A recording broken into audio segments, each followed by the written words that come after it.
Good morning. The committee meets today to receive testimony from General Gregory Geo, and Commander of U.S. Northern Command and North American Aerospace Defense Command, and General Laura Richardson, Commander of U.S. Southern Command. This is General Geo's first posture hearing as NORTHCOM Commander, and we welcome you, sir. I would also note that this is General Richardson's last appearance before the committee in her current role. General, I would like to express my appreciation for your decades of admirable service to the nation, including your outstanding leadership of our Southcom forces. Thank you very much, ma'am. I would like to take a moment to acknowledge the ongoing crisis in Haiti. The situation is very concerning, and I understand the U.S. military forces have been deployed to augment security at our embassy in Port-au-Prince and evacuate non-essential personnel. This crisis involves both of your commands to varying degrees, and I would like to know what resources or support you need to respond.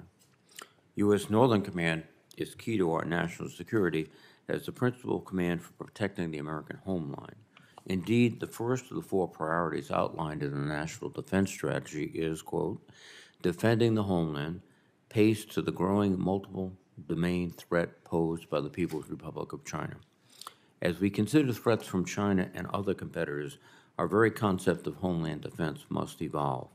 General Guillot, I understand NORTHCOM published the first homeland defense policy guidance to meet this challenge and would ask for an update on the status of its implementation and how it will transform the homeland defense plans of the department. The urgency of this mission has been made clear over the past year with the incursions of a Chinese surveillance balloon and other unidentified aerial phenomenon in our airspace. These events raise concerns that NORTHCOM and NORAD may have an awareness gap that needs to be resolved. America's skies and seas must be secure to protect our citizens, and the department must pursue technologies that provide forward detection. General, I would be interested in your assessment of these potential awareness gaps and what additional tools or resources are needed to overcome them. Regionally, NORTHCOM also provides support to the U.S. law enforcement mission by helping to counter cartels engaged in drug smuggling, human trafficking, and money laundering across the southwest border. The committee would appreciate your views on the success of security cooperation efforts with the Mexican Army and Navy and what role NORTHCOM plays in supporting the Department of Homeland Security in border security operations. Turning to Southern Command, General Richardson, your command faces growing challenges from China and Russia in Latin America. The political and economic instability in the region presents a situation that our adversaries are seeking to exploit to increase their own influence. China, in particular, is expanding its presence in the region, including through investments in strategic infrastructure, such as the Port of Balboa in Panama, 5G telecommunications, and an expanding network of space tracking installations. General, I'm interested in your assessment of the challenge from near-peer competitors in Latin America and how we might work strategically with our partners in the region to build resilience against these activities. Southcom, like NORTHCOM, continues to work closely with the U.S. interagency to support counter-narcotic and counter-transnational criminal organizations, or TCO. I am concerned about the growing threats from TCOs and synthetic opioid trafficking, including fentanyl, which are contributing to more than 1,000 overdose deaths each year in the United States. General Richardson, I would ask for an update on Southcom's work with partner nations and other U.S. government agencies in counter-narcotic and counter-TCO efforts, given Southcom's limited force posture and resources. Finally, we know that insecurity throughout the Southcom area is contributing to the flow of migrants north to the U.S. border. Economic instability, violence, and corruption continue to be a major source of insecurity in much of the region, especially in the Northern Triangle countries of Honduras, Guatemala, and El Salvador. General Richardson, I would like to know your views on what more can be done to help improve the situation and strengthen border security throughout the region. Thank you again to our witnesses. I look forward to your testimony. And as a reminder to my colleagues, there will be a closed session immediately following this hearing in room SVC 217. Let me now turn to my colleague, Senator Wicker. Thank you, Mr. Chairman, and I want to thank our witnesses for being with us here. Our adversaries, particularly China and Russia, are actively working to exploit America's vulnerabilities. They're doing so here at home and seeking to expand their influence in this Western Hemisphere. The 2022 National Defense Strategy establishes Homeland Defense as its top priority. That was a year and a half ago, but the Biden administration has not matched that goal with action. Year after year, the Biden administration has declined to fund Northcom's request for the radars and sensors it needs for proper air defense. Numerous bases on American soil remain unable to protect themselves against small drones. This presents a clear and significant vulnerability. On top of it all, our war games continue to ignore crucial domestic resilience problems that would arise in a potential conflict. The Biden administration also refuses to learn from its homeland defense mistakes. Last year, Chinese surveillance balloon lapse, the lapse of last year's defenses with regard to the Chinese surveillance balloon is a case in point. Senior Biden administration defense officials responded evasively to congressional oversight, and they leaked classified information selectively to deflect blame. The president's staff declined to conduct an internal review of the major air defense failure.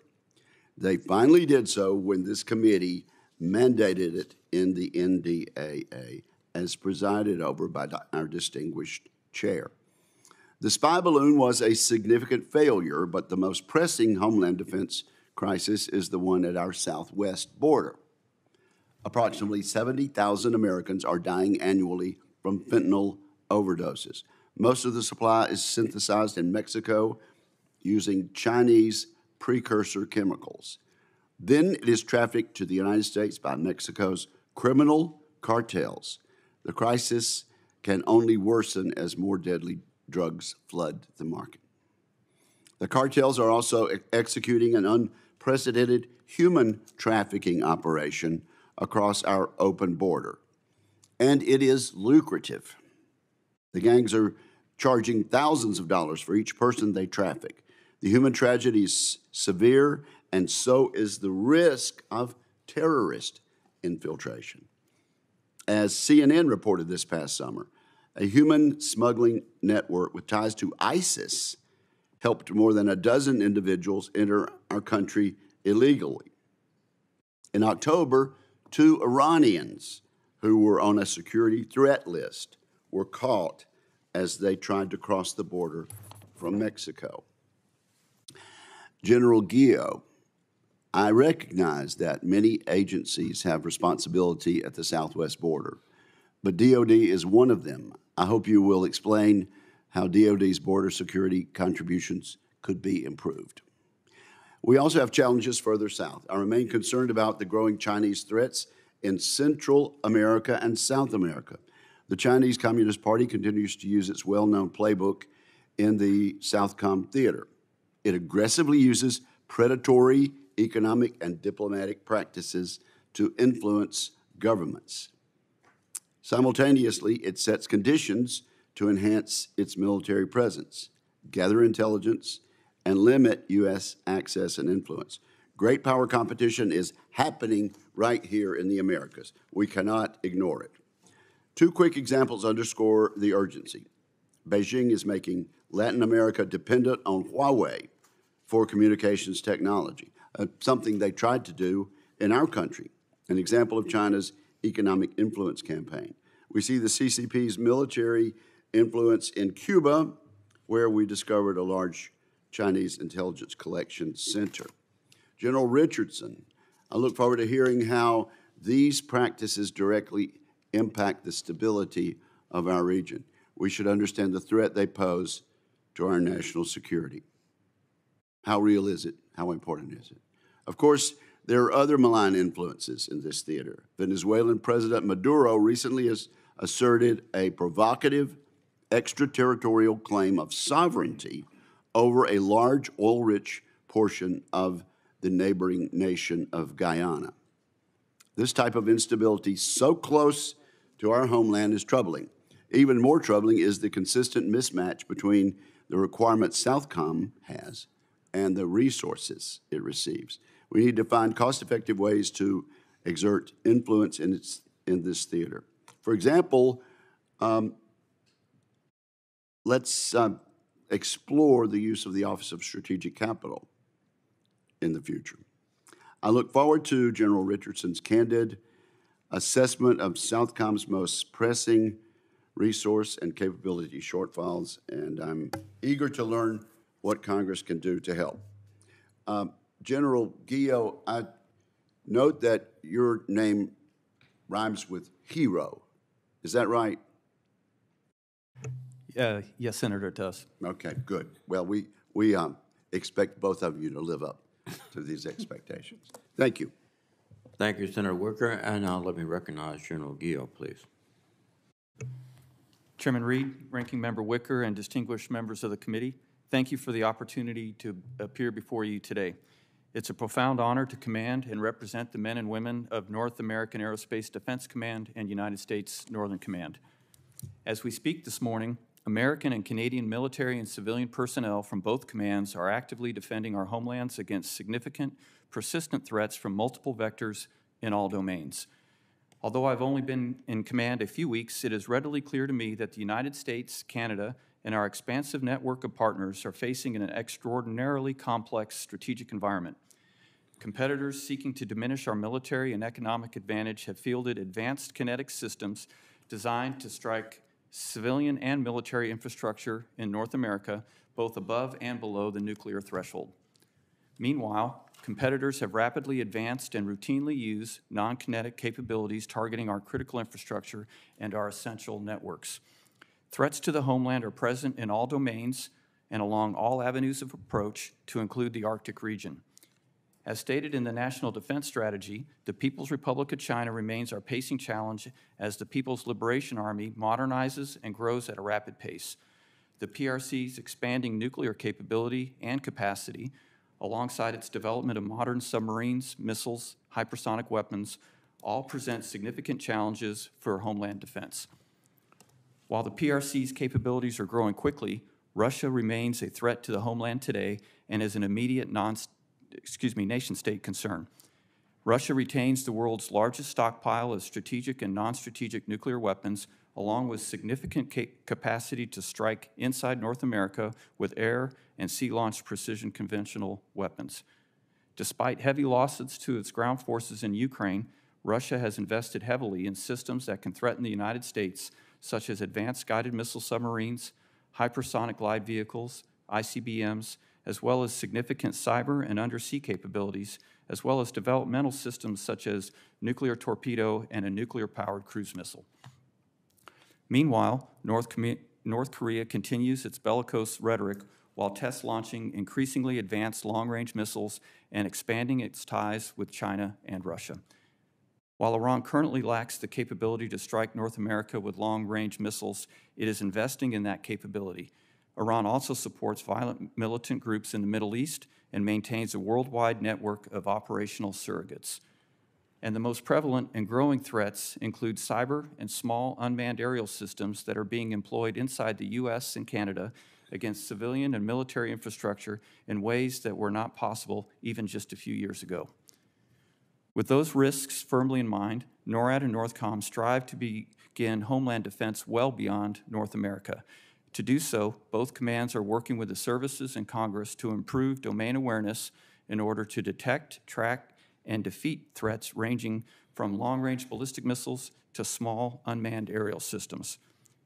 The defense of North America is an active endeavor that requires NORAD and NORTHCOM to campaign against threats in all domains along all approaches. That effort requires seamless exchange of information with combatant commands, conventional and special operations forces, the intelligence community, and the spectrum of interagency and international partners. The importance of collecting and disseminating information quickly cannot be overstated. I strongly support the Department's work to advance the combined joint all-domain command and control concept as we seek to detect and track potential threats and share information as quickly as possible with analysts, operators, and decision makers around the world. Finally, upon taking command, I began a 90-day assessment to inform the Department, the Joint Force, and Congress on NORAD and NORTHCOM's ability to execute assigned tasks and make recommendations on where the commands could or should do more.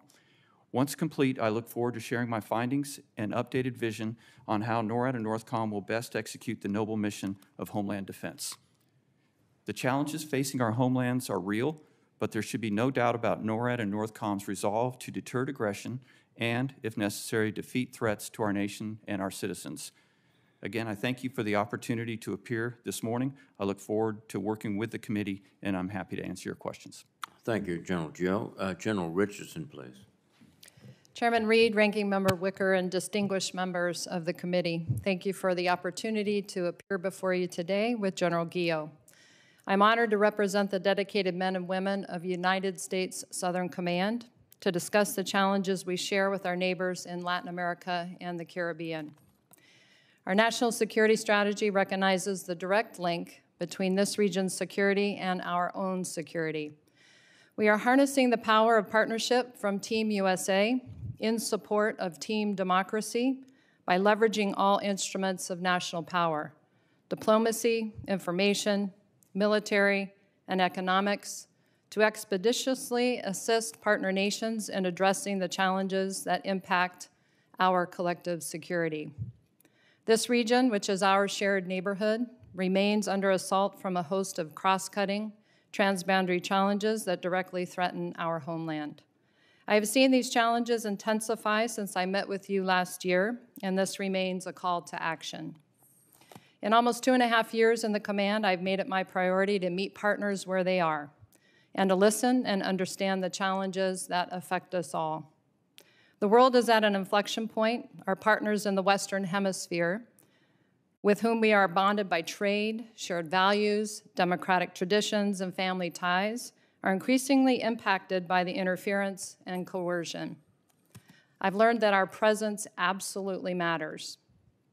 The People's Republic of China has exploited the trust of democracies in this hemisphere, using that trust to steal national secrets, intellectual property, and research related to academia, agriculture, and healthcare. The scope and scale of this espionage is unprecedented. Through the Belt and Road Initiative, the PRC aims to amass power and influence at the expense of the world's democracies. Here in the Western Hemisphere, Latin America and the Caribbean have the potential to feed and fuel the world. Understanding this, the PRC has already and is already busy extracting and exploiting. Predatory investment practices, construction of megaports and dual-use space facilities, and criminal cyber activities are just a few of the PRC's malign activities that jeopardize the sovereignty and safety of the region. Russia remains an acute threat and seeks to increase its foothold by bolstering authoritarian regimes in Cuba, Nicaragua, and Venezuela. In the last year, China, Russia, and Iran have increased their presence diplomatically, economically, and even militarily in the region. These activities undermine democracies and challenge their credibility. Both China and Russia exploit the presence of transnational criminal organizations and amplify their destabilizing impacts on democratic governments. TCOs traffic weapons, drugs, people, gold, lithium, rare earth minerals, commodities, and counterfeit goods, while contributing to the surge of fentanyl-related deaths here at home. The good news is, working with our very willing partners leads to the best defense. We must use all available levers to strengthen our partnerships with the 28 like-minded democracies in this hemisphere who understand the power of working together to counter these shared threats. The United States remains the preferred and most trusted security partner in the region. We build trust through investment in security cooperation programs that train and equip our partners, our partner military and security forces, a robust joint exercise program to build interoperability, and the development and employment of emerging technologies. Moreover, we maximize the resources allocated by the Department of State's International Military Education and Training Program, foreign military financing, foreign military sales, to build that interoperability and counterbalance PRC military engagements and investments. As the National Defense Strategy states, the U.S. derives immense benefit from a stable, peaceful, and democratic Western Hemisphere.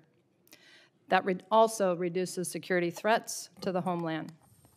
U.S. Southcom continues to innovate and adapt, putting integrated deterrence into action every day. We remain committed to working across all domains with allies and partners, combatant commands, the Joint Force, the U.S. interagency, non-federal entities, and the U.S. Congress to guarantee safety, security, and prosperity throughout the Western Hemisphere. This is the work and promise of U.S. Southcom as part of Team USA in support of Team Democracy. Thank you for your assistance in resourcing this team. I would also like to recognize behind me in the audience the Inter-American Defense College class that is here today to see how the power of our United States Congress and how the Department of Defense and us as combatant commanders talk about our regions. I look forward to your questions. Thank you. Well, thank you very much. At the suggestion of my colleague, would all the students please stand to be recognized?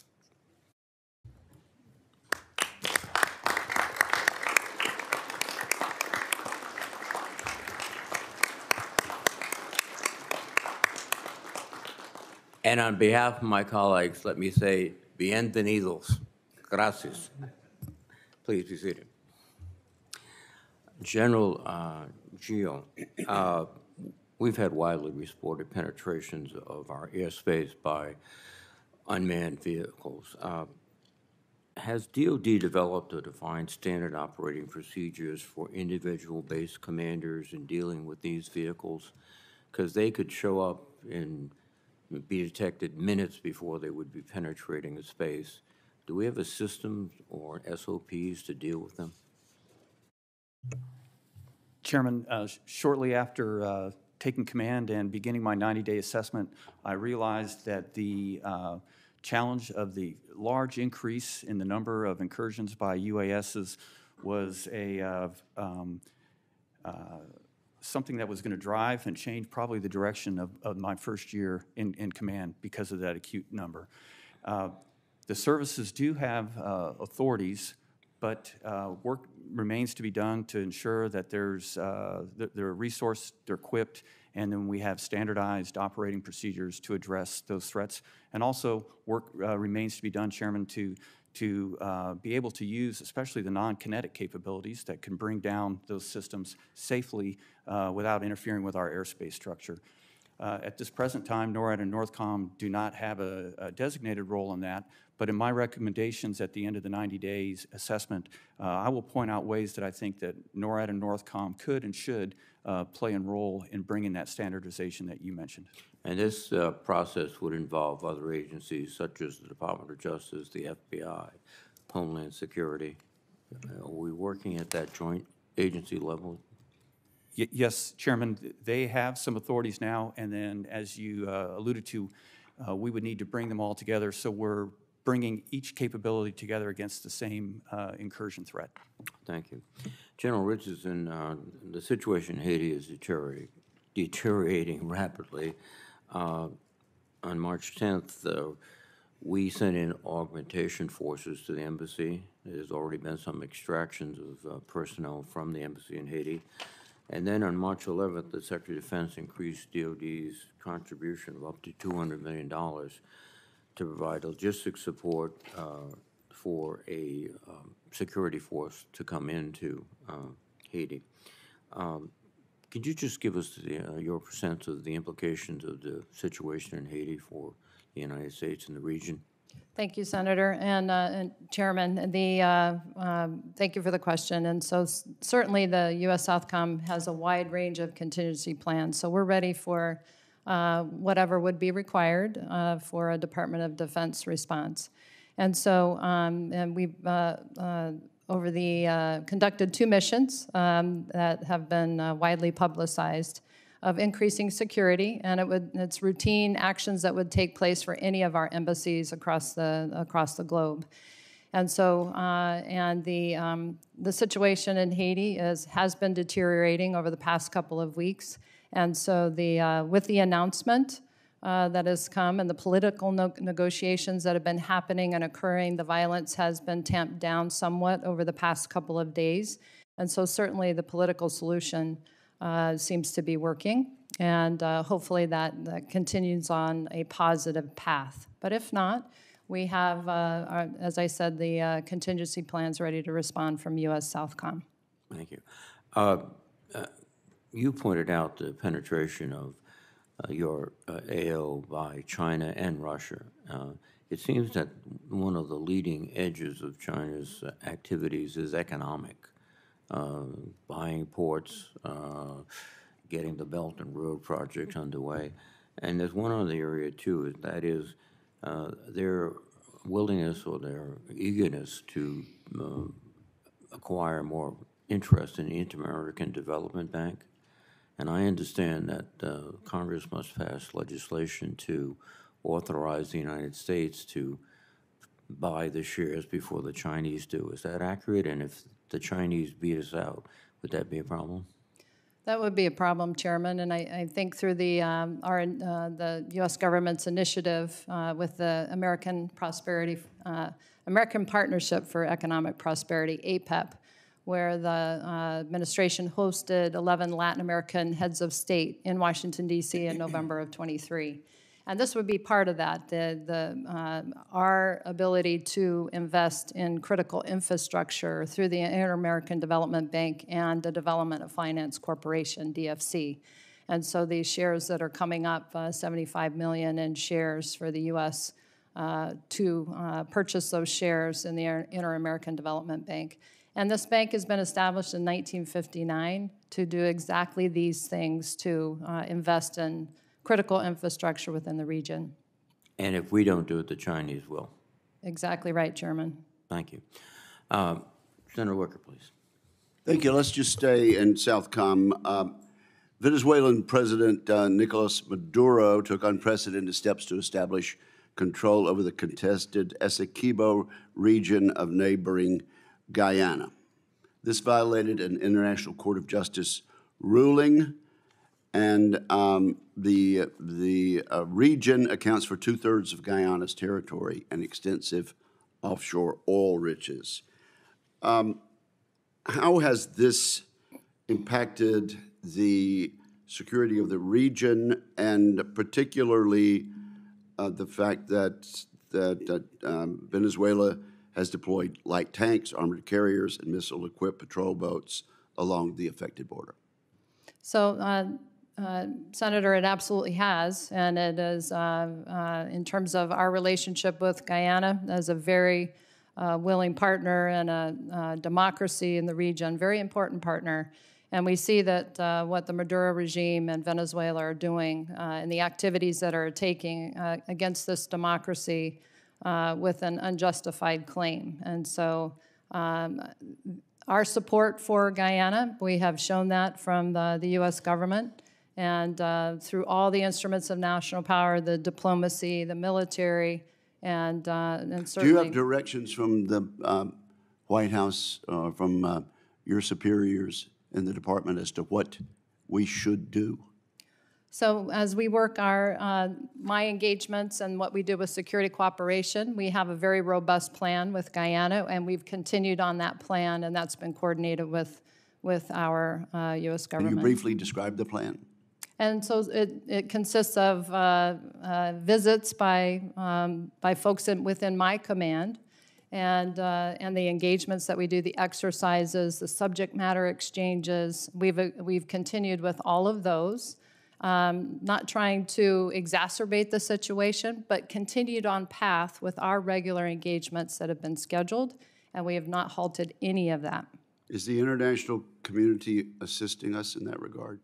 The international community is very, very much assisting, and I would say our allies, as part of our Western Hemisphere framework that we signed in U.S. Southcom with our allies that work in the region, the UK, Canada, the Netherlands, and also France.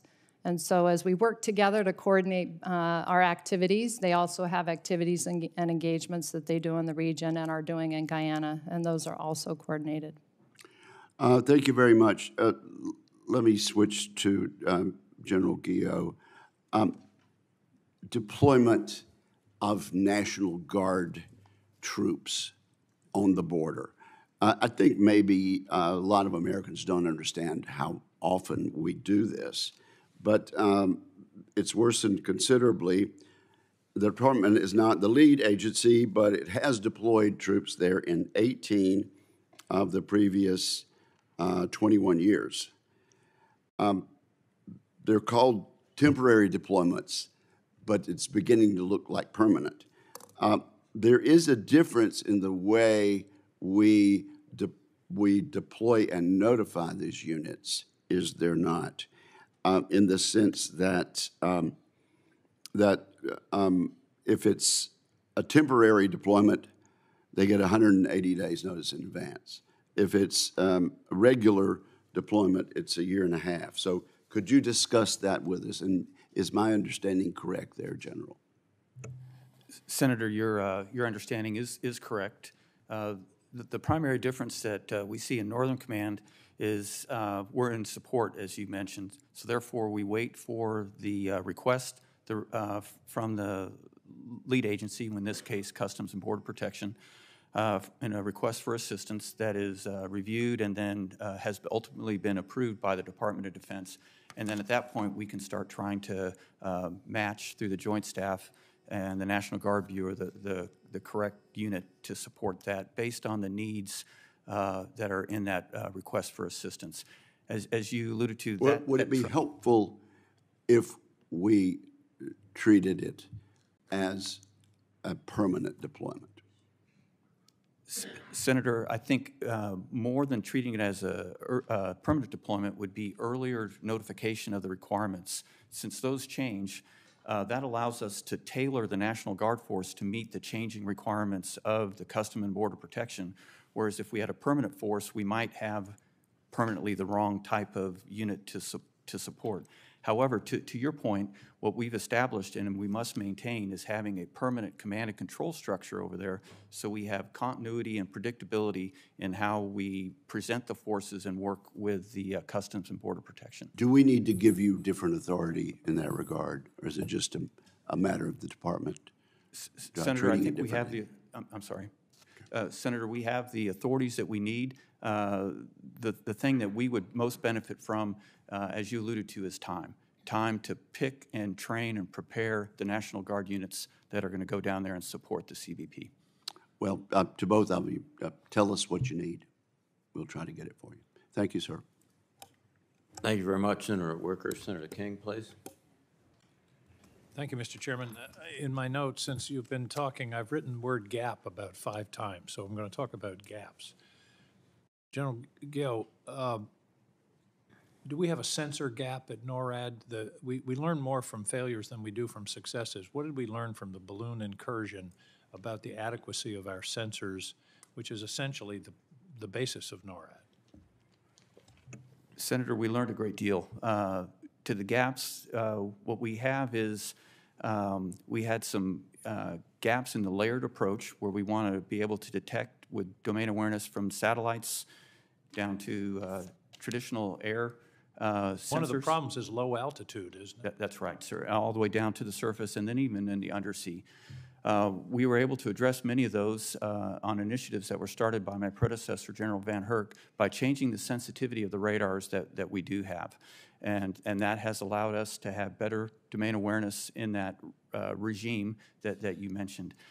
However, there are some gaps that will be manifesting in the near future. Those are currently scheduled to be addressed by the over-the-horizon radar, by the HBTSS, which is the hypersonic and ballistic tracking space system. Those capabilities are essential to fill gaps that are growing because of the increased capability of the adversaries. I would suggest that that's an urgent need, given the experience that we've had, but also given the incredible militarization of the Arctic coast by Russia and the development of drone technology. All those things added together create a significant risk. I hope you can come to us with what you need, because this is something we need to do in a hurry. We can't wait 5 years to develop this capacity. Senator, I will. We also have an icebreaker gap. Yes, sir. In terms of our ability to operate in the Arctic. As the Arctic Ocean opens up, it's becoming, as I mentioned, more militarized by the Russians, and a much more important body of water. It's like we've suddenly discovered the Mediterranean Sea. Talk to me about icebreakers. We only have 1.5 icebreakers, heavy icebreakers in the Arctic. That's correct, Senator, and that is we're severely outnumbered. We appreciate the Coast Guard's. Yeah, I'd say 40 to 1 is outnumbered. That's the approximate number that the Russians have. Yes, Senator, and the Chinese declaring themselves a near-Arctic nation. Yeah, I noticed when the Chinese declared themselves a near-Arctic nation, my position is that Maine is a near-Caribbean state. I mean, it's just logic. I share your views, sir. We do appreciate that the Coast Guard is procuring more icebreakers, but even with those, we'll be severely outnumbered, and that does limit our freedom of maneuver in that region. It's basically like not having a road to get where you need to get. Yes. General Richardson, let's talk about another gap, drugs. Since we've been sitting here, about 10 Americans have died of drug overdoses, just since we began this meeting 45 minutes ago. One person a day is dying in my home state of Maine. Do you have the capacity to interdict drug shipments coming in by sea that we know of? I've asked this question every year for about the past 10 years, and I'm afraid I know the answer. And Senator, so in U.S. Southcom, we have the detection and monitoring mission, and that is to gain the intelligence for I shouldn't drug have said, shipments. do you have the capacity? Does the country? You have the terrific capacity for intelligence and identification. My concern is, once we know about a dangerous shipment, then do we have the capacity to interdict it? And so we pass that intelligence over to law enforcement or our partner nations, and it depends on who's close enough to do that. And so in terms of the capacity, we anticipate that we're able to, of what we know is out there, interdict about 10% of the known problem, and with the resourcing and capabilities that we currently are given. I would emphasize that figure to our colleagues. We can interdict 10% of what we know of. That's inexcusable, and I don't mean it's inexcusable for you, but one of the problems that strikes me is when everybody's in charge, nobody's in charge, and you've got yourself, DEA, DHS, the intelligence community, and the problem is Americans are dying. In about every 10 days, we have September 11th. 3,000 people die in this country every 10 days, and you use the word in your testimony, assault. And that's what it is. It's an assault. But we're treating it as a kind of domestic law enforcement problem when it's an assault, and most of it is coming from outside of our country. So I hope that you will work with your colleagues, perhaps form a task group to get after this problem of interdiction.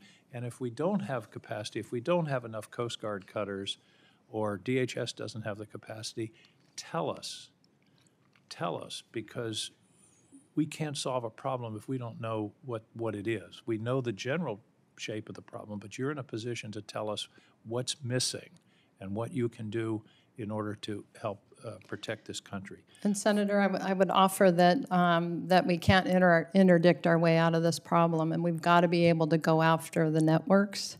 We've got to be able to go after the drug labs. We've got to be able to follow the money and the money laundering, which is fueling this very rich environment that the transnational criminal organizations. Totally agree, and we have to talk about the demand side here and treatment and prevention. I totally agree with that, but this is a discrete problem that I think we do have some capacity to deal with.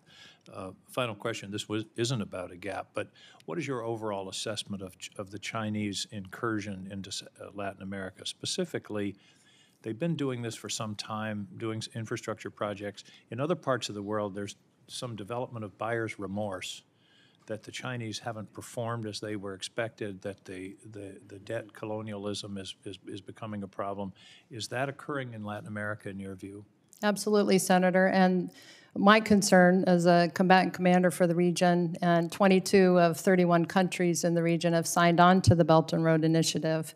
But it's all investment, a lot of investment in critical infrastructure where the big money projects are. That's deepwater ports, 5G, space, safe city, smart city technology to be able to spy on the populations. And so it's with these state-owned enterprises from the PRC, and my concern is being able to use those for military application if required, and it's in all of the critical infrastructure. Thank you. Thank you, Mr. Thank Chairman. you, Senator King. Senator Fisher, please. Thank you, Mr. Chairman, and thank you both for being here today. General Gio, I've appreciated our discussions on the challenges of detecting, characterizing, and tracking potential threats to our homeland. And most Americans are fully aware of the incident with the Chinese balloon, but NORTHCOM has other responsibilities as well, especially with protecting the homeland from the more advanced threats that are out there, which would include ballistic and cruise missiles.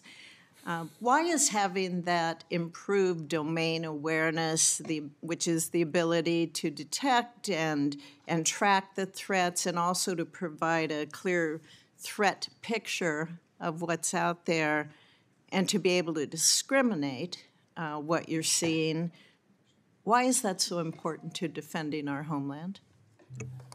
Senator, it's important because it gives us time to inform leaders, make decisions, and enact defeat mechanisms to defeat these threats that are coming in.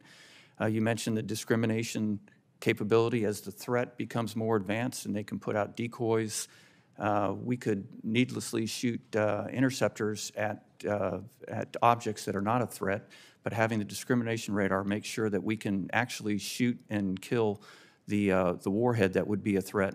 And the other thing I would quickly say, Senator, is the capabilities are growing so much by the adversary that domain awareness you mentioned needs to push out further away from our shores, detect earlier, characterize them earlier, as you mentioned, so we have more time to employ the defense capabilities that we have. Are we moving quickly enough? Senator, we're right on the edge. I think that we're moving quickly, and I appreciate all the support from this body and the services, but we can't pause at all because the adversaries, and multiple adversaries, not just one, are growing very, very quickly, and it really is at an alarming rate.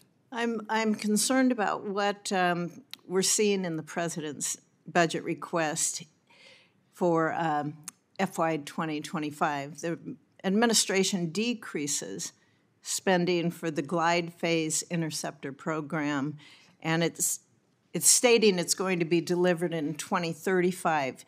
Yet in the NDAA of FY 24 in Section 1666, that requires the Missile Defense Agency to achieve an initial operational capability of that program by December 31st, 2029. How do you respond to my concerns? Senator, my response is that I view hypersonics as perhaps the most destabilizing threat that we have out there because of the fast speed, and more than that, the maneuverability and the unpredictability on where it will impact as opposed to a ballistic missile, which is fairly predictable. I've worked very closely in my short period of time with MDA. I'm pleased with some of the efforts that they're doing to intercept in the glide phase, and then also using existing systems such as the SM-6 to adapt against that threat. And then I'm also very pleased with what MDA is doing with the HBTSS, the satellite capability to detect and track hypersonics. You know, just yesterday, we heard from a senior analyst with the National Air and Space Intelligence Center. He told Congress that, quote, China now has the world's leading hypersonic arsenal. So given the pace that we're seeing with Russia and with China as they advance their hypersonic weapons programs, should the department accelerate the development of those hypersonic defense systems, really when when it is technically feasible to do so? Senator, I support moving all of our capabilities against the strategic threats that you mentioned as far left as possible based on the growing and consistently growing capabilities of our adversaries. Thank you. General Richardson, thank you for all the work that you have done and your service to this country. When we talk about China and the Belt and Road initiatives, you answered Senator King on that, but when you're looking at the longer-term strategies that China has in the buying that they continue to do in your area of responsibility, how serious a threat is that?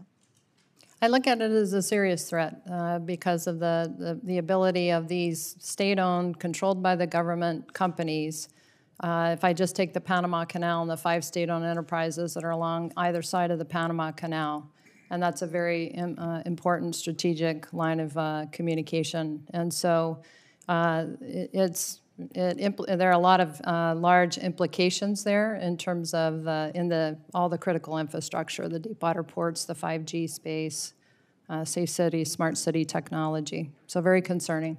Thank you, and thank you, General Gio. You made comments, I think it was yesterday before the House Committee, or 2 days ago before the House Armed Services Committee about seeing, or the possibility of seeing in the very near future of Chinese aircraft in closeness to our homeland. I thank you for bringing that to our attention.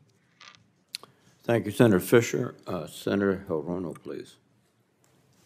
Thank you, Mr. Chairman. Thank you both for being here. General Gio, I remain concerned about the DOD's missile defense posture, I guess you can call it, and that the DOD does not have a plan to address the current and future missile defense needs of Hawaii. And it's an issue that I have brought up with just about everybody who comes to testify from the DOD. And the 2024 NDAA directs a plan for the missile defense of Hawaii, which INDOPACOM is leading.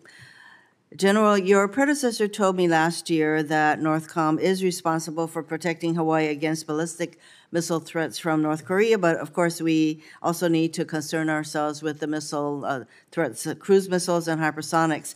Have you been coordinating with INDOPACOM regarding the development of the missile defense plan? Senator, I have.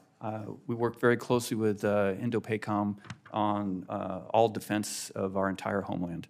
And I also agree with the characterization that General Van Herk did on our specific role in that. So I have some concerns that there are so many different commands involved in the missile defense of Hawaii, missile defense in general. So we have we have NORTHCOM, INDOPACOM, SpaceCom, STRATCOM, Missile Defense Agency. Do you have some concerns about how all of you are coordinating and coming up with the kind of plan that we need for missile defense? Senator, I think that we communicate very well with each other. I think that we all understand the priorities, and so I haven't seen any place where having multiple agencies responsible for a common area presenting a seam or a challenge, but I'm very acutely aware of the potential, and I watch for that very closely. The 2024 NDAA, as I mentioned, directs a plan from INDOPACOM, so that plan is going to be presented to us, I hope, by next month, which is the time frame for that plan. So I assume that that plan will reflect the coordinated input from all of you. General Richardson, China is building a deep water port in Peru that is expected to open this November and will be the first South American port controlled by China. And this is just one example of China's growing influence in Latin America through economic ties, controlling critical minerals, and establishing port and space facilities. This presents unique strategic risks to U.S. national security and global order. General, what changes are you seeing in the region as a result of the growing influence of the PRC, and what steps are you taking to counter China's influence in Latin America? So thank you, Senator. And we have doubled down, and with the increase of funding last year from the United States Congress, Us and Southcom and AFRICOM received some fence funding that went to security cooperation programs, and then also with flexible authorities. So that was extremely helpful. And it allows us to be very responsive in terms of being able to help our partner nations to counter the influence of China. And so I want to thank you for that. And our ability to be able to respond and be responsive. These heads of state are generally in the seat for one term of 4 years, so they're working on a stopwatch, not a calendar, and they're trying to show progress within months, not years. And so really appreciate that resourcing. Do you, so you mentioned that we have provided additional resources. Do you think that we are doing enough to counter? Because China is, from my perspective, everywhere. And especially, of course, in the Indo-Pacific area, we know what their influences are with the Pacific Island nations, for example. So now they're in Latin America. Are we doing enough to really address all of the kind of long-term focus that China has throughout So, your Senator, part of the world? Through all of the instruments of power of Team USA and bringing those together, and synchronizing and integrating better. The chairman brought up the APEP, the American Partnership for Economic Prosperity, and the IDB Invest program, that through that initial program to invest in the Western Hemisphere is huge. And it's just a start, and I would recommend that is something very similar, this program, to the Economic Recovery Act of 1948,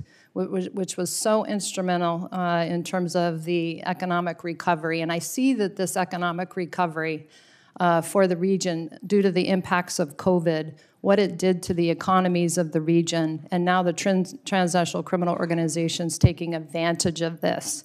And so this is a first start with these 11 heads of state from Latin America that were here in Washington in November of 23 for this program that was rolling out billions of dollars for critical infrastructure investment by the U.S. government.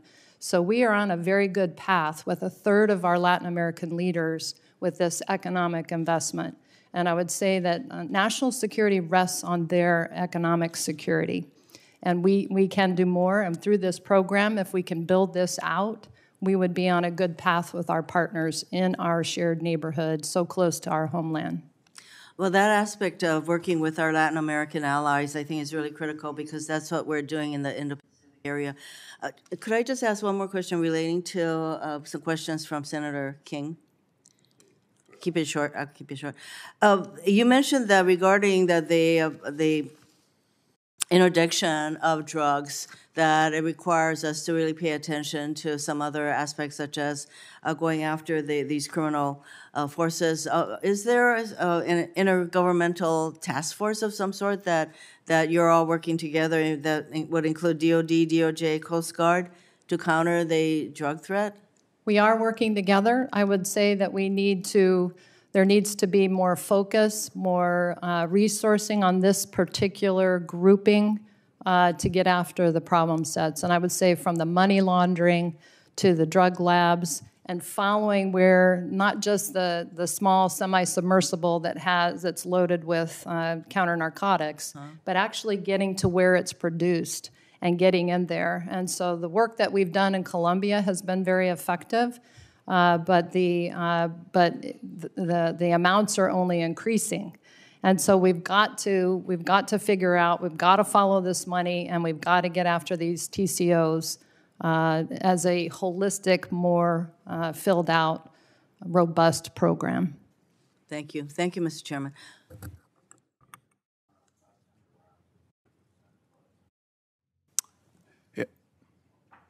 Thank you, Senator Chairman. Rounds is yielded to Senator Budd. Senator Budd, please. Thank you, Chairman, and thank you, Senator Rounds, for yielding. Senator Guillo, thank you both for being here, by the way. It's my understanding there have been a lot of drone incursions along our southern border. How many drone incursions have we had, and what are they doing? Senator, the number of incursions was something that was alarming to me as I took command last month. I don't know the actual number. I don't think anybody does, but it's in the thousands. I have talked to Customs and Border Protection, who are responsible for the UAS incursions and in the border, along with DOJ, and they put the number at thousands. Over what period of time is that, thousands? I would say in the probably over a month. We could probably have over 1,000 a month. General, do they, in your view, represent a homeland defense threat? Senator, they alarm me from being the person responsible for Homeland Defense. I haven't seen any of them manifest in a threat to the level of national defense, but I see the potential only growing. General, continuing on with a different topic, do you consider the F-15E Strike Eagle to be a capable aircraft? And are there particular characteristics for the F-15 that make it ideal for homeland defense? Senator, I think the F-15E Strike Eagle is a phenomenal aircraft. What makes it applicable in our theater is the same thing that makes it applicable around the world, is its versatility. It's in many ways unmatched air to ground, and in many ways it's unmatched air to air. It has a phenomenal radar that can be, it's an AESA radar, electrically scanned, which allows it to pick out low, slow moving, and also low radar cross-section, such as drones or other threats like cruise missiles. So the Strike Eagle is a fantastic aircraft. Thank you. So in its fiscal year 25 budget, the Air Force plans to divest 26 F-15 Strike Eagles at the same time that it's buying less than expected F-35s, F-15EXs, and other fighters. So it's got me very concerned, not just for homeland defense and the descriptions that you shared a moment ago, but including potential conflict with China, and also for responses to crises and other geographic combatant commands. So if you would agree to keep your eye on that and share with us concerns as they arise related to the F-15. I will, Senator. Thank you. So changing topics, General Richardson and General Guillot both. You mentioned TCOs just a minute ago, General Richardson. Like the Mexican drug cartels, they often move not just drugs and lethal fentanyl, but they move people. So many of these activities proceed without interruption in both of your areas of responsibility. Section 1068 of the fiscal year 2024 NDAA requires the Secretary of Defense to submit a plan for coordinating with defense partners in North and South America and supporting interagency departments and agencies to counter human trafficking, including human trafficking by these TCOs. So have either of you been consulted on developing that plan? General Richardson, we'll start with you. So, Senator, we work migration every day in United States Southern Command, and for this past year, with the trilateral agreement that the United States government signed with Panama and Colombia. So we're very aware of the migration. General, if I may, beyond just general awareness, Secretary of Defense is required to submit a plan for coordinating with defense partners. Are you working on that plan? I am not specifically working on that plan for the Department of Defense. The OSD and the Joint Staff will be working on that General plan. Guillot. Senator, the same answer. We are not working directly. We're in support of the department. You know, that's not to you, but to the Department of Defense and the Secretary. That's disappointing. So I'd like to follow up with both you and the department on this to make sure that that begins to get implemented so we can begin stopping the illegal flow of deadly fentanyl and other drugs and the tragic trafficking of humans. You know, that's big business for the cartels, and it's contributing to instability in countries across our hemisphere. So what efforts beyond that plan, since that's not yet being developed, what efforts are already underway with you or your partners to address human trafficking? General Richardson.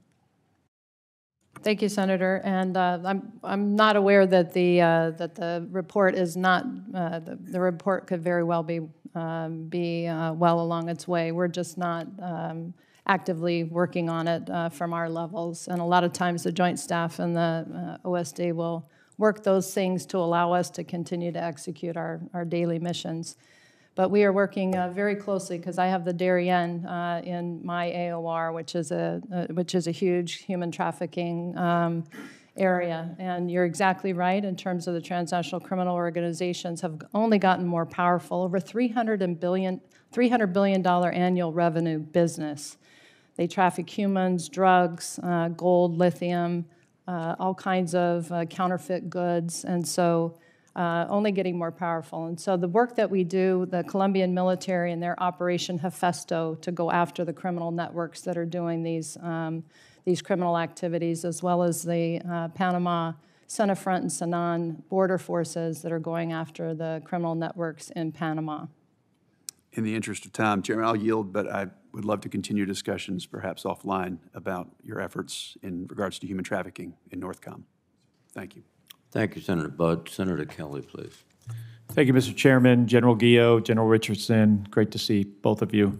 General Richardson, yesterday we were talking a little bit about Haiti and the situation on the ground being chaotic, gangs running rampant in their capital.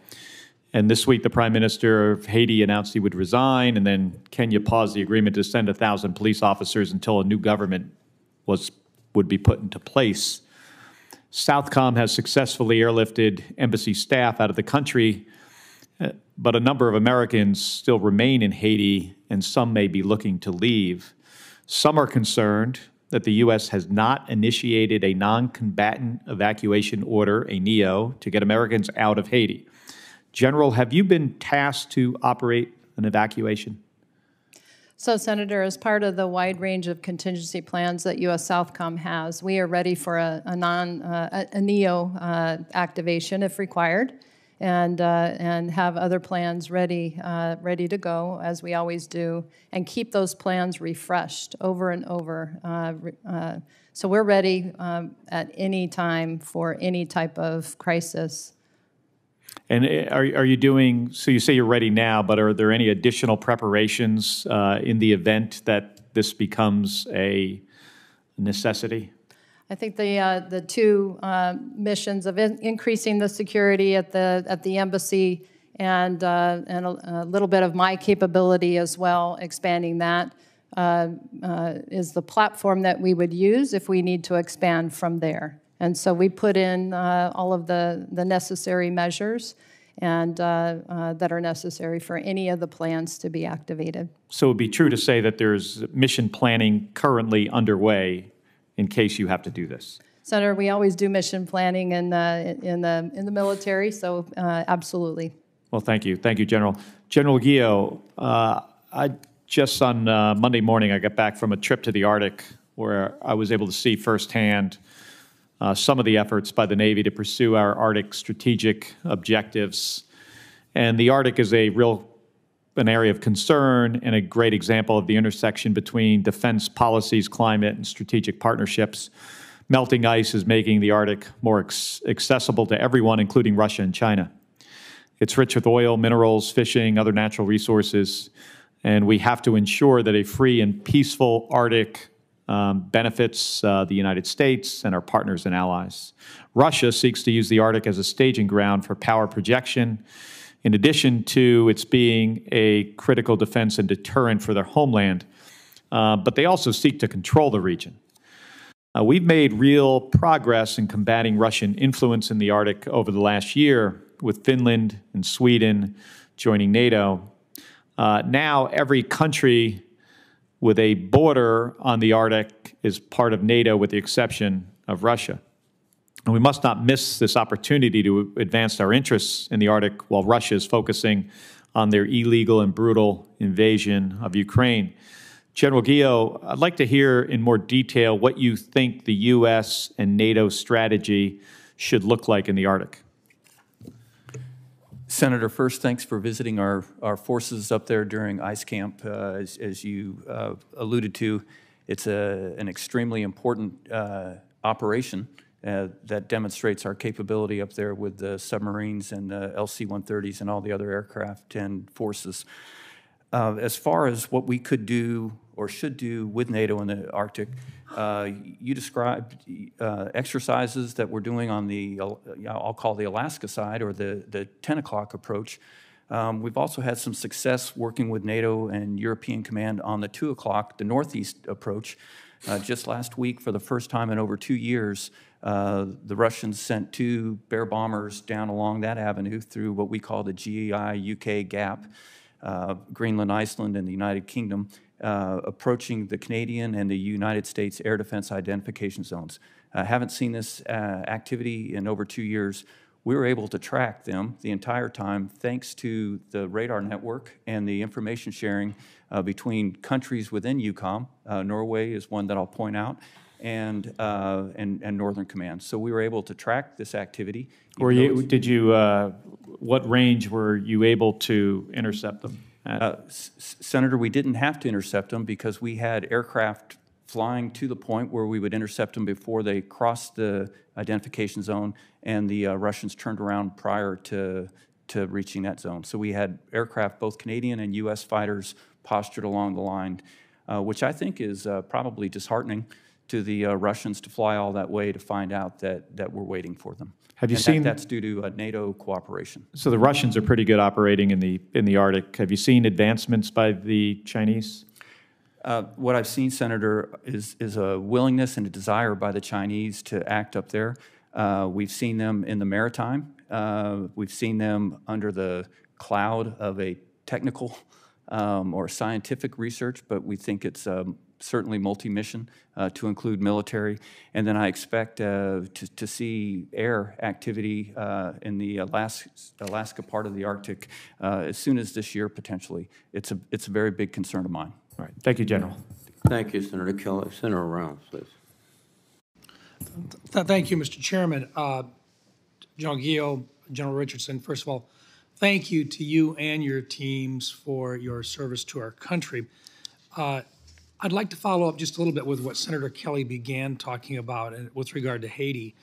And so, General Richardson, it seems to me that it rather surprises me that there may not have been any advance notice requesting additional or follow-up with regard to the possibility of a NEO operation in Haiti.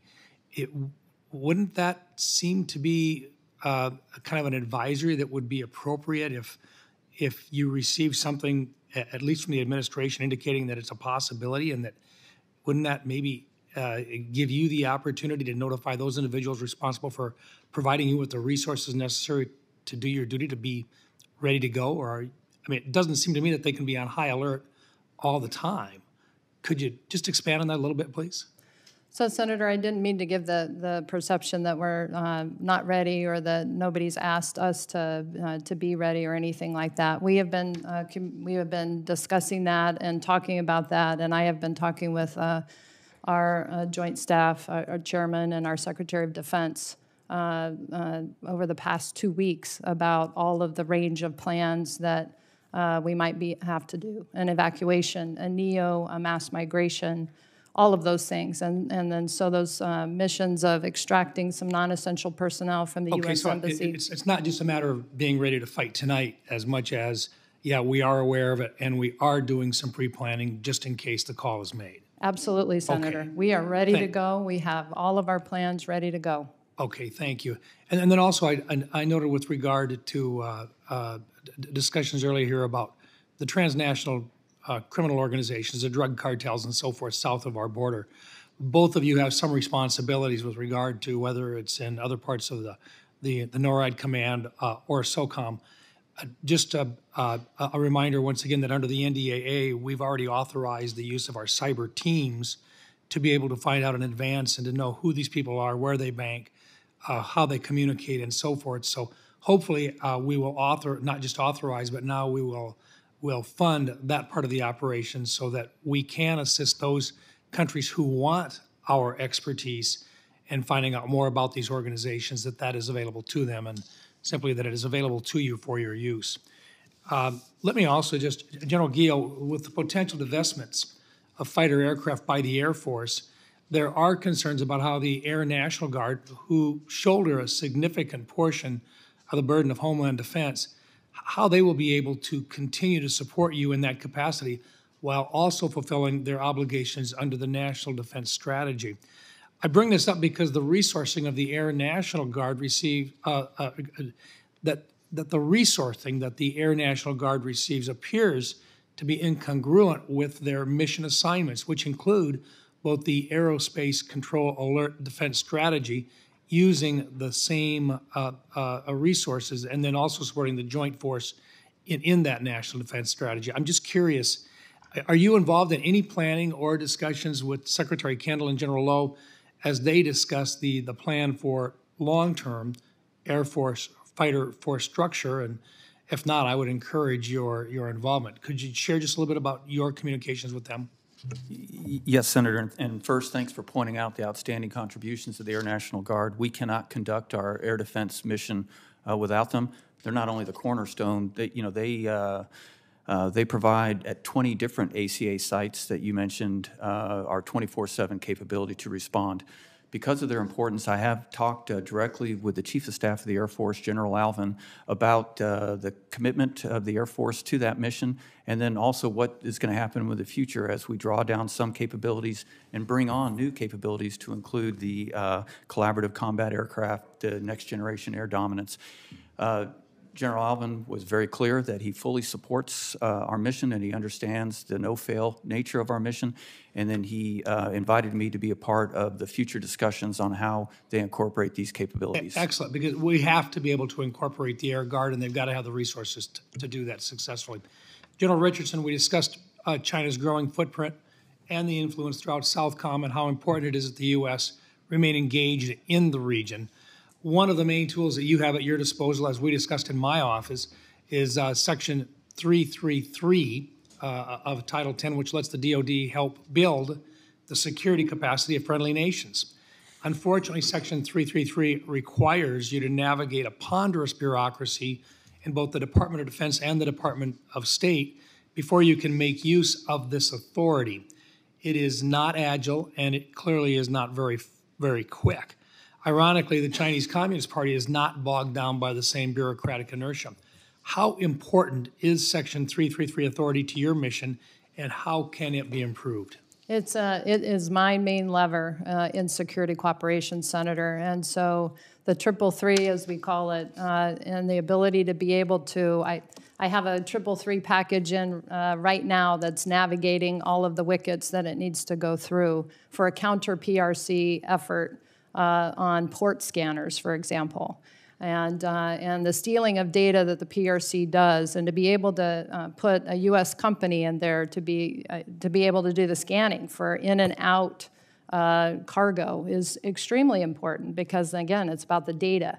And so the 333 and flexible authorities and being responsive is extremely important. And so I appreciate the help and the assistance on those authorities. Thank you. Thank you, Mr. Chairman. Thank you, Senator Rounds. Senator Peters, please. Thank you, Mr. Chairman, and General Geo and General Richardson, thank you for your service and all the men and women who serve along with you. We appreciate that. General Geo, you mentioned the importance of the challenges, or I should say the significant challenges we face in the Arctic in a previous question, and how we need to seek ways to address that, make additional investments into Arctic resilient platforms, as well as cold weather training, which is essential for our troops. And a key portion of CONUS cold weather training is completed every winter during Northern Strike at the National All-Domain Warfighting Center in Michigan. We are blessed with cold weather during the winters, and it provides a great training opportunity. So my question for you, General, is that while the summer training portion of Northern Strike is extensive, we believe that the exercises winter iteration of that training that we conduct there has some great expansion opportunities to provide cost-effective cold weather training for men and women who may be tasked to serve up there. So my question for you is, how can we grow CONUS Arctic training through exercises like Northern Strike to support the priorities of our national security strategy? Senator, I would be a strong proponent of doing exactly as you stated. One of the concerns I have as I visited Alaska about a week into my command to assess many of the areas that you just discussed was that the forces up there are extremely well trained and equipped with the right equipment to operate in the Arctic, but the backfill forces are probably very well trained, but they're not equipped and they haven't trained in that environment.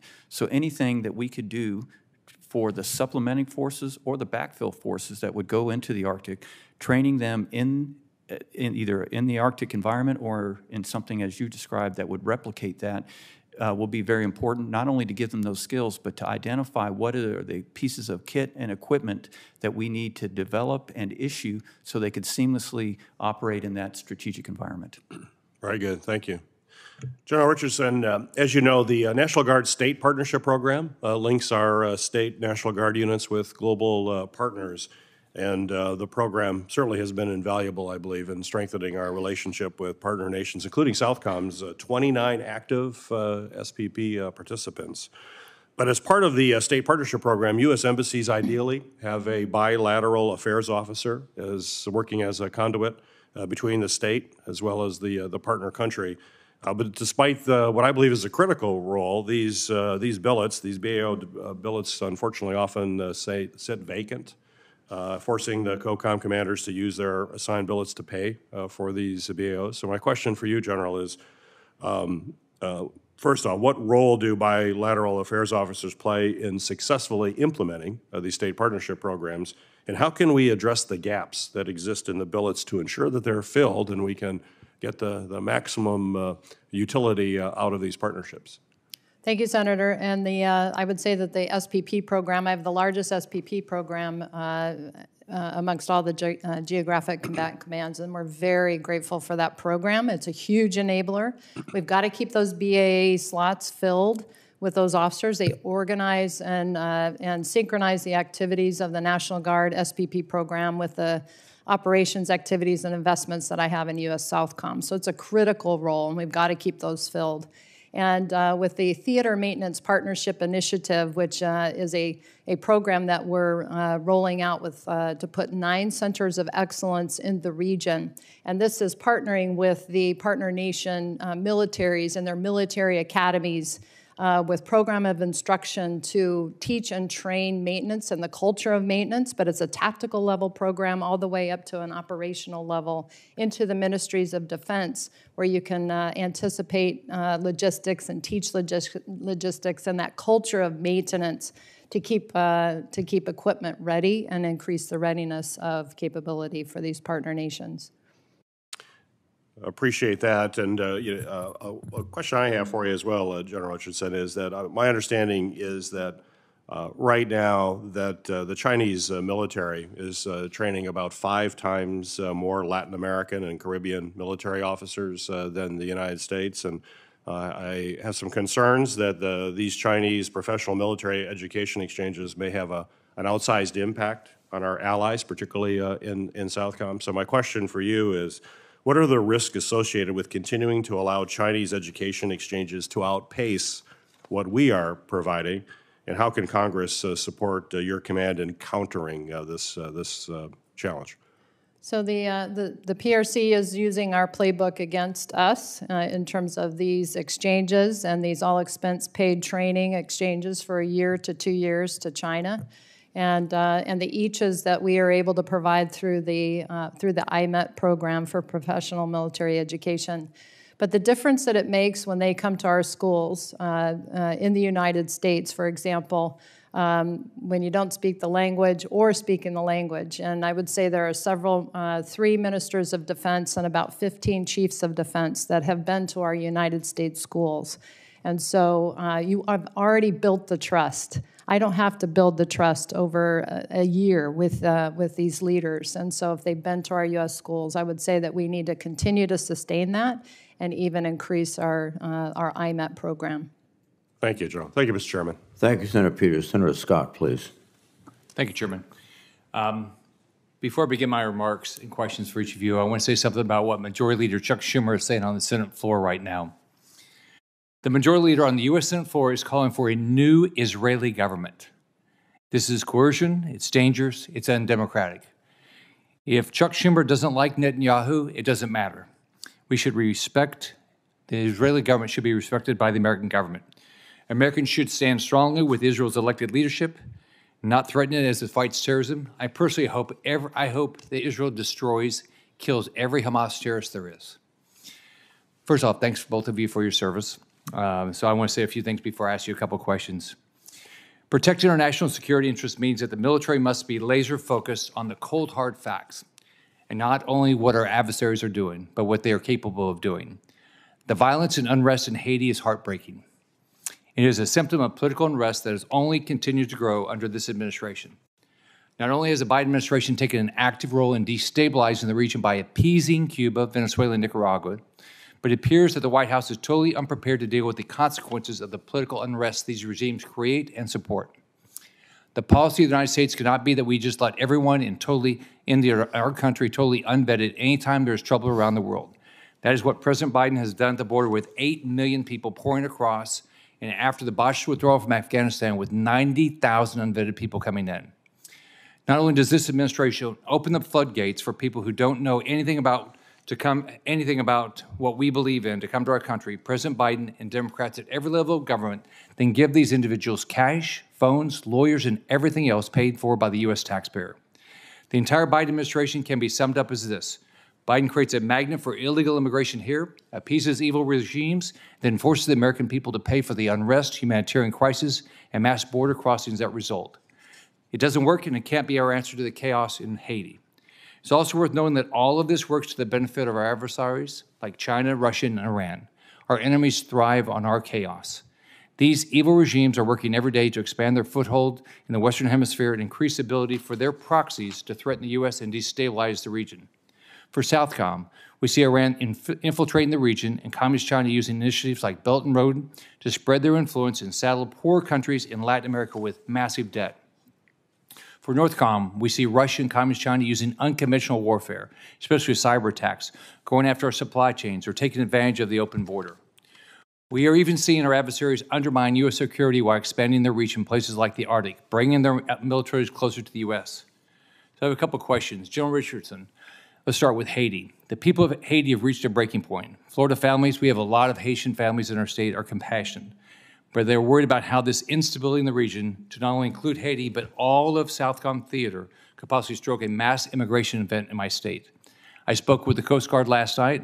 I'd like to hear from you. What is your plan to address the possibility of a mass migration event, which may not only impact Florida, but also our bases within the Caribbean? What are the options available to us with DoD assets and capabilities? So in terms of the mass migration, we did we have our contingency plan at U.S. Southcom, and we did a terrain walk last summer on Naval Station Guantanamo Bay. And that was with all of the interagency to walk through all the processes and ensure that all the steps that are necessary to take place are actually in place. Everything is refreshed, the equipment, everything is ready to go. And so as we work through all of our contingency plans, I assure you that U.S. Southcom, the Department of Defense, are ready to go. Second question for General Richardson. I worked on, and a lot of us worked on getting a dual-use amendment for Homestead Air Force Base in the fiscal year 23 NDA. This base allows us to project power in the hemisphere where our enemies, China, Russia, and Iran, and its proxies are present and they're active. I asked Air Force leadership about the future of Homestead and having a permanent flying mission at the base. General Brown assured me that he was committed to having a platform operate out of Homestead. Can you talk about the strategic value of the base and why we need it? So Homestead Air Reserve Base actually is a great staging platform. When I was in Northcom in my previous job as the Army North Commander, we staged out of Homestead for the response into the Bahamas for the damage that was done by Hurricane Dorian. We launched our missions. My Theater Special Operations Command is at Homestead Air Reserve Base, Sauk South. And so being able to, and we staged our 2 missions that we conducted into Haiti this past week from Homestead. And so the ability for the Department of Defense to have Homestead as a staging base in South Florida to be able to jump to respond to humanitarian assistance and disaster response type activities is very hugely helpful. Thank both of you. Thank you, Senator Scott. Senator Kane, please. Thank you, Mr. Chair, and thanks to our witnesses for your great service. General Gio, I want to begin with you. My colleagues and I on this committee have recently discussed installation security with respect to drone threats at bases in the United States. Recognizing that we're in an unclassified setting, what can you tell me about how NORTHCOM is addressing this issue, and with what partners are you working this challenge? Senator, NORTHCOM, as part of my 90-day assessment, to tell the truth, the counter-UAS mission has dominated that so far in the first month. Of course, I knew it was an issue coming from another combatant command where we faced that threat in a very different way because of the environment, but I wasn't prepared for the number of incursions that I see. Gone into the events at Joint Base Langley Eustis, and I'm using that as the centerpiece of my 90-day assessment to see where NORAD and NORTHCOM can and should do more as this emerging capability outstrips the operational framework that we have to address it. And can you talk about other partners that you're working Yes. with? Because obviously there's sort of a law enforcement component of this. So who else is working with you on this problem set? Yes, sir, absolutely. So primarily Department of Homeland Security and Department of Justice along the border have the primary responsibility. That's who I'm working with there. In the interior, it's the services that have the responsibility for defending their bases. So working with each individual service, and then also, again, Department of Homeland Security and Department of Energy for specific critical infrastructure locations. Those are the primary ones that I'm working with. Thank you for that. Now a question for both of you about FMS. The importance of FMS was mentioned by General Kurilla last week. General Gio, you mentioned it in your written statement. General Richardson, you and I talked about it a little bit last week when we were together. The FMS programs not only increase interoperability and strengthen partnerships, but can help reduce our partners' reliance upon strategic competitors as well.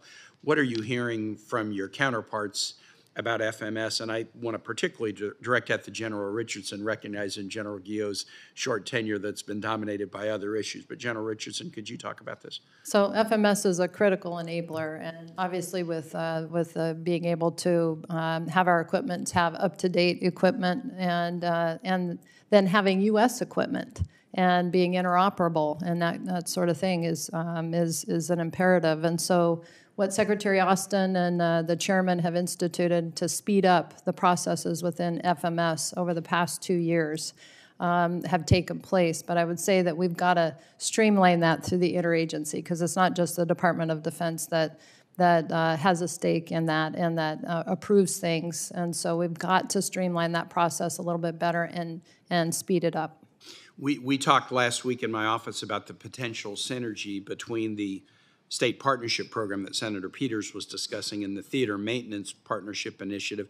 Could you talk a little bit about that and whether it could support or complement the FMS priorities that we have? Well, it absolutely. I mean, that's the whole reason for it, where we have U.S. equipment in these countries, and so maintenance is hard for our U.S. military, and it's hard for our partner nations as well. And so with turnover, we always in our U.S. military have people coming in and going out and leaving the military, and so there's a constant turnover. So you have to have a really good teaching and training program at the tactical level. And so the TMPI program, the Theater Maintenance Partnership Initiative that you mentioned, the nexus with the National Guard State Partnership Program, there's tons of maintainers in the National Guard. And so this makes a very simple, easy way to teach and train, fits right in line with the institutional capacity building as well. Last question I'd like to ask you, General Richardson. One of the best advantages we have in your region is the Women, Peace, and Security agenda. You have made this a real priority in your travel. Can you speak on the impacts that the WPS initiatives are having within our partner countries? Huge impact. So thank you for the question, Senator. UN Security Council Resolution 1325 for Women, Peace, and Security. And so in every visit I do in the countries, we have a Women, Peace, and Security event. The great thing is that we get what I call a twofer with our enlisted leader professional development program as well. We have many women enlisted leaders that are in our military formations in the region. And so that dovetailing nicely with our different programs. They're both rock star programs, if I must say. And our partner nations doing that and seeing the diversity and the ability to increase readiness within their forces, they have realized that, and they continue on a really good path. Thank you very much. I yield back. Thank you, Senator Kane. Senator Tuberville, please. Thank you, Mr. Chairman. Thanks for both of you being here today and your service to the most important combatant commanders. Everybody's important, but one of you guards our front door and one guards our back door. And well, how important that is in this day and time. General, we've seen the change in the government in Canada, maybe the direction that they're going, which is very important, should be very important to all of us. Have you seen any change with the military in terms of how they're helping us, in NORTHCOM? Senator, on the first day of my command, I met with the Minister of National Defense, Minister Blair, and the Chief of the Defense Staff, General Eyre, in Colorado Springs, and we talked about Canada's commitment to NORAD and NORAD modernization. And they told me at that time that they were committed with funding aligned for over-the-horizon radar, F-35, P-8, and MQ-9. All those systems will immediately have benefit to us in the Homeland Defense mission that we share in NORAD. And so since the first day, I've seen nothing but strong commitment from our Canadian partners for modernizing NORAD and working together to defend our homelands. Great. That's good news. What about the border? You get any pushback from the border, northern border? We hear a lot about the southern border, but northern border is very important. We hear a lot of people are coming, especially terrorists, to the northern border. If you had any conversations with any of your counterparts there? Senator, I have. Although the Customs and Border Protection and Homeland Security have not requested DOD or NORTHCOM support on the north border, it is something I watch very closely for a number of reasons. One is the potential threats entering our country through the north, and I have frequent discussions with CBP and with the intel community to see if there are any threats that are coming through. And then, of course, it's a shared border with a strong partner like Canada. So on the from mill to mill with Canada, we talk about it. So it's something I watch. So you're getting cooperation? Absolutely getting cooperation and keeping a strong sense of situational awareness on the activities of the northern border. Thank you. General Richardson, Panama Canal is one of the most important resources for us in Central America. Give us an update right now on that. If we had some kind of conflict all over the world, would we be able to use the Panama Canal? We have a very strong partnership with Panama, and that only continues to improve. But my concern are the PRC state-owned enterprises that are along either side of the Panama Canal, the 5. And so just that strategic sea line of communication, the Panama Canal, I would be extremely concerned about that, and as a result, we watch that very closely, Senator. Do you think the security there is adequate, above and beyond where we would be able to use it? Again, my concern is being able to use those state-owned enterprises for military application if required, and so the proximity that has to the Panama Canal is a concern to me. I have no doubt in Panama's ability to secure that and our ability to help defend that if required. Is the expansion on target? I know the last time I was down there, they were doing a lot of work at the Panama Canal. I don't know whether you keep up with that or not. And that is the PRC, Senator? Yes. Yes. And they're building a 4th bridge across the canal. And so we absolutely track everything that is done with the Panama Canal and work with our Panamanian authorities and our partners as we watch all of this activity that takes place and continues to take place. Have you or any of your staff visited the Darien Gap where we have all the immigrants coming from South America to North America? Senator, I visited the Darien several times, both on the Colombian side and on the Panama side. And I've been to the binational base that Colombia and Panama share together and conduct joint operations. Where's the funding coming from for that? For the Darien, sir? Yeah. So in terms of the operations that Colombia that conducts comes from Colombian resourcing that they have for their military. The ones for Panama come for the Panama Security Forces. Our activities, OAIs operations, activities, and investments that we do with Panama are from my security cooperation funds in Southcom. Yeah, I saw your budget, and there's no doubt both of you are so important to the protection of the American citizens and our country. You know, we just voted to give $60 billion to Ukraine. I wish it would have gone to y'all. I'm sure y'all could have used it. I've seen your budgets and your things that you use for to work in both of your North and Southcom, and what you do is amazing. But we need to help you. We really do. Thank you very much. Thank you, Senator Tuberville. Senator Rosen, please. Thank you, Chairman Reed. Of course, Ranking Member Wicker for holding this hearing. I'd like to thank General Guillot and General Richardson for testifying today, and of course for your service to our nation. Really appreciate it.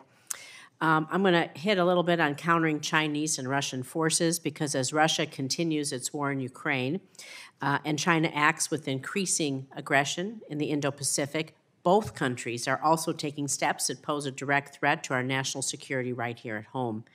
And so, General Guillot, how can NORTHCOM adapt its force posture to proactively deter and respond to the increasing presence and capabilities of Russian and Chinese assets off our coast and actually within North America? Senator, the best way for us to counter them is to have presence of our own.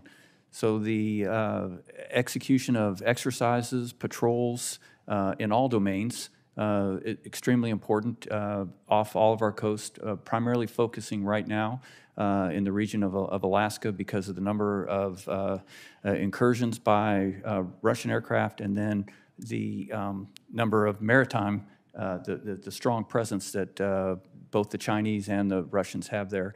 And the same thing applies on what we call the 2 o'clock approach off on the northeast, making sure that we have presence there. That's what I think is the best way to counter.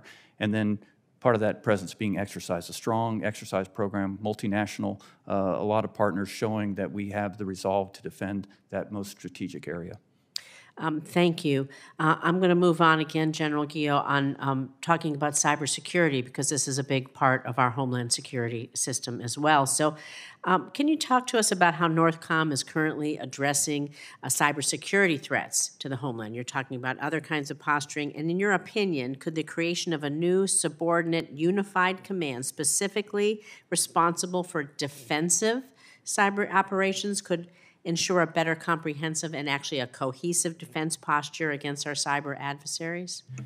Senator, in my previous response, I should have mentioned cyber because it is the most prevalent and consistent threat that we see on a daily basis. You know, sure, we see the maritime and the air occasionally, and they're important, but every day we have state actors, including Russia and China, that are attempting to get on our Department of Defense networks.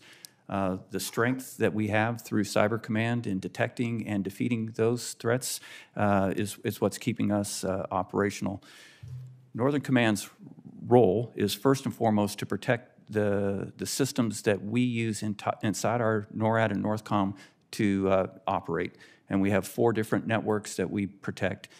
Beyond that is anything with the Department of Defense nexus, we work with Cyber Command to make sure that all of those are addressed. And then the third thing that we do, we work with the FBI and CISA, strong partnership with both of them. And in my short command, I've already met with both of their leadership about how do we help other members of the critical infrastructure community. And if they need DoD support, it is synchronized and presented through NORTHCOM to protect them. For your question about a separate command, I would need to look into it, but my initial response would be that in the 2 combatant commands in which I've served, the relationship and support from Cyber Command has been phenomenal.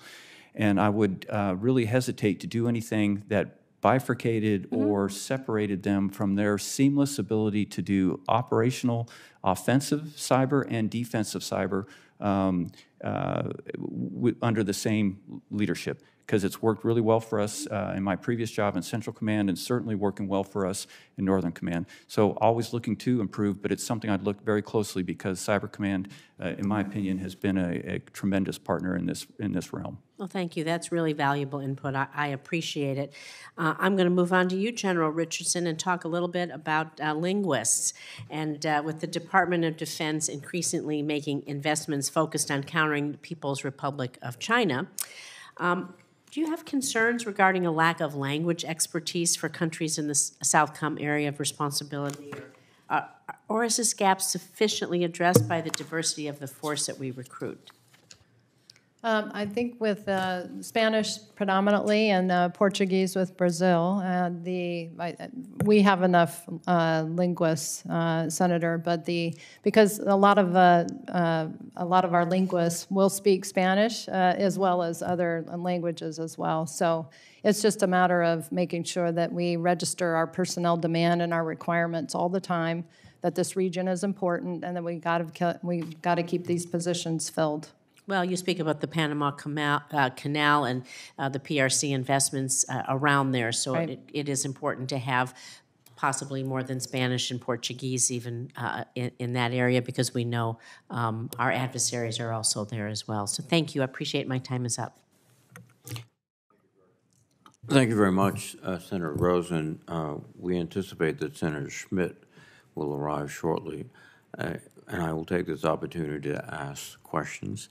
But General Guillot, as you know, Congress has been considering taking S-bands, which is now exclusively a military,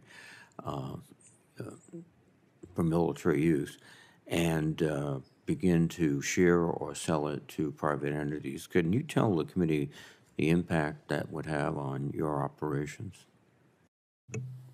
Senator, sharing or yielding the spectrum between 3.1 and 3.45 gigahertz would have a significant impact on our homeland defense systems.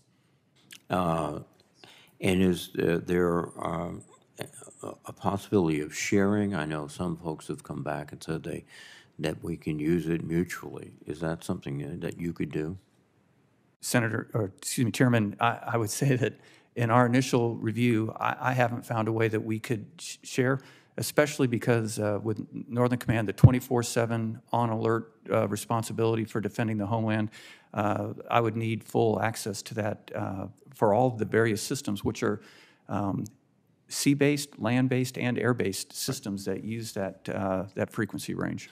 And I would assume, too, that in any sharing arrangement, there would be a period of time where some of your systems could not effectively operate as they modified themselves. Is that fair? As we negotiate the potential to share, we've made it very clear that we would need 24/7 access to those frequency ranges. And General Richardson, the Chinese influence and Russian influence degree in your area of command is focused on many things, but one of the things they're focused on is the strategic minerals, which could in fact be the oil of the next generation as we move to more electric-powered vehicles, homes, etc. Have you seen a noticeable concentration of focus by the Chinese on trying to identify and control these strategic minerals? Yes, Chairman, and especially in with the work that I've done to partner with our U.S. ambassadors in Argentina and also Chile, and as we know, the lithium triangle is comprised of Argentina, Bolivia, and Chile, and so 60% of the world's lithium is in that region, and so the aggressive nature of which the PRC works to extract that lithium, as well as gold and copper from the region, too. And as we spoke before, resources from the Inter-American Development Bank could help non-Chinese companies acquire these mines and begin processing. Is that accurate?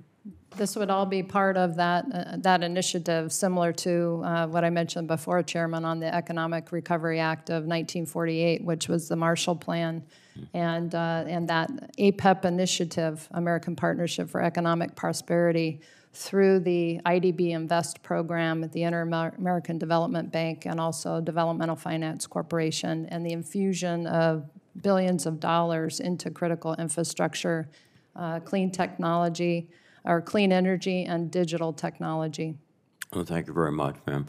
I will recognize Senator Schmidt, and if Senator King has additional questions, I'll recognize him after Senator Schmidt.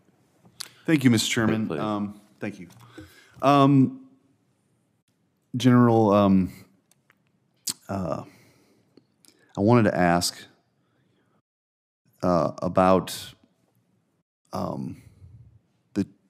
the increase, and by some accounts, a tenfold increase in the number of Chinese nationals that have come across our southern border. It's a 50 times, I mean, whatever account, there's a lot of Chinese nationals coming across in the last year. And, you know, flying in and out of China is not like getting out of DCA back home to St. Louis. It's a much different ordeal. And I guess I just want to ask, and you know, in 60 Minutes had a report about some content that's being pushed through social media channels of vulnerabilities with the border.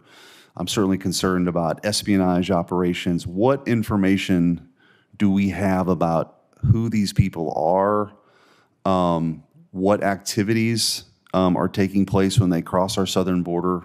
It's just, it seems like this is happening now at a rate that just doesn't feel natural to the extent that any of this is what's happening at our southern border makes any sense. But certainly the number of Chinese nationals coming across is of great concern to me, and I wonder if you could speak to that.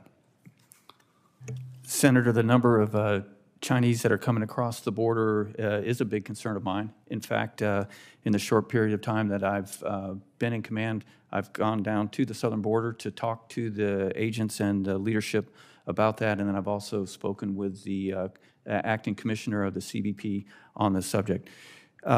What concerns me most about specifically the Chinese migrants is, one, is that they're so centralized in one location across on the border, and two is while many may be political refugees and other explanations, the ability for counterintelligence to hide in plain sight in those numbers.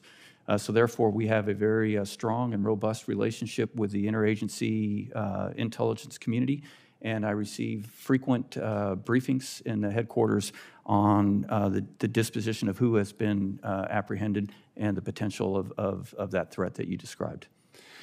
Do we have any, and if some of this is in a closed setting, I'm happy to, but what kind of coordination is taking place here? Because you're right, it's, you know, I think there were 21,000 just in the last 4 months in California alone. Those are the numbers that I've seen recently. So there seems to be a concentration. It seems to be coordinated. Again, getting in and out of the People's Republic of China is a different deal. What have you heard about sort of coordinated activities, and are we aware of specific efforts on their part to, you know, be in parts of the interior United States with sensitive military locations? Senator, I had some of the same questions that you brought up. What I've been told by our partners in CBP is that the reason that California is the focal point is just simply ease of flying from China into Tijuana and then across. I am concerned, I think you were alluding to, is and have talked to our partners about this, is how the surges seem to be coordinated and command and controlled using social media, primarily by the cartels, to drive the migrants to areas where we might not be. Similar analogy to squeezing the balloon. Where we squeeze down, they, with command and control, usually primarily through social media, I'm told, know to go to the other areas. So our role in NORTHCOM is we're in support of the Customs and Border Protection. for detection and monitoring along the site with about 2,500 military members, primarily from the Army and the Marine Corps. And they work very closely to pick up where those surges are, as well as where the gaps are with the monitoring equipment, to alert the law enforcement side of Border Protection to make the apprehensions. I look forward to working with you on that and continuing that dialogue about what's happening, because I think it's a dangerous, potentially a very dangerous situation. And then with my limited time, one last question. As far as the drone activity that we see at the southern border, presumably being coordinated by the cartels, maybe other actors, what information can you share about what is it they're doing? Are they tracking Border Patrol agents? What is sort of the drone activity? What are they seeking to discover with these drones that are coming across? Senator, again, I had asked those very same questions to the commissioner. He said the overall majority of the activity that they see, the incursions, are spotters trying to find gaps, finding out where we are so they can be where we aren't. Mm-hmm. That's the majority. There's a smaller number that are probably moving narcotics across the border. And then the drones themselves. That's right. That's right, Senator. And then the last thing I would say, there is a lot of activity that's our own, that's doing the same thing to try to find where that activity is and make sure that we're prepared to stop it. Thank you, Mr. Chairman. Thank you, Senator Schmidt. Senator King, you have another question? Just one brief question to follow up, General Richardson, on our conversation about coordination. I understand there's an interdiction committee that's led by the Coast Guard. Could we follow up together on upgrading that to a task force to include all the other agencies and really talk about how to better coordinate our response at the border? Is that something you're willing to work with us on? Absolutely, Senator. The interdiction committee meets regularly, and actually the meeting is coming up, and that includes all of the interagency. Well, I hope we can, I'd like to meet with you to talk about the activity and to further operationalize the activity of the committee. Thank you, Mr. Chairman. Thank you, Senator King. Thank you to the witnesses for your excellent testimony. I will adjourn the open session, and we will reconvene in SVC 217 at, let us say, 11:40. We give people a time to rest and recuperate. But again, thank you for your service. General Richardson, particularly, your remarkable service over a career has really sustained this nation and set an example that we admire. Thank you, Chairman. Thank you, ma'am. With that, I will adjourn the open session.